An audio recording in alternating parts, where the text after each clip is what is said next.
বহুত ইম্পৰ্টেণ্ট কথা এটা ক'ম আপোনালোকক। মই এবাৰ এক্সিডেণ্ট হৈছিলোঁ, মেডিকেলত আছিলোঁ যেতিয়া। মই যোনদিনাখন ছুটি পালোঁ, তাৰ আগতে এজনী নাৰ্ছ মানে মোক বহুত চোৱা চিতা ভালকৈ কৰিলে। সেই নাৰ্ছজনীক মই অহা টাইমত সুধিলোঁ, বয়সীয়াল হয়। মই আণ্টি বুলিয়ে ক'লোঁ তাক। মই সুধিলোঁ, আণ্টি আপোনাৰ ইয়াত চাকৰি কৰা কিমান বছৰ হ'ল? আণ্টিয়ে মোক উত্তৰটো দিলে, মোৰ 35 বছৰ মানে হ'ল।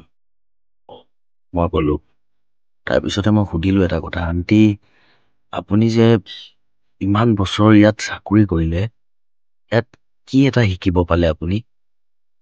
তেতিয়া মোক উত্তৰটো দিলে, মই সঁচাকৈ কৈছোঁ, তুমি বুজিবা নে নুবুজা, এনেকৈ কৈছে মোক। কওকচোন বাৰু, মই বুজিম।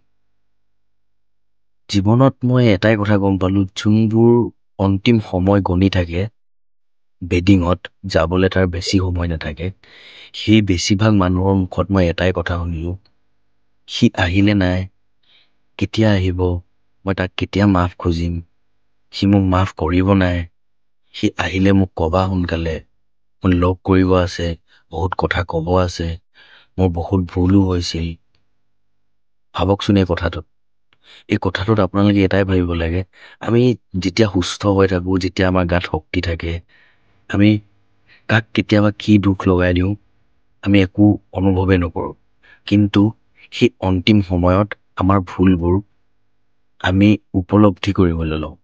সেইকাৰণে যেতিয়ালৈকে আমাৰ বডিত শক্তি আছে, দেহাত বল আছে, প্ৰত্যেকটো সময়ত আমি কাৰো লগত বেয়া হ'ব বিচাৰিব নালাগে।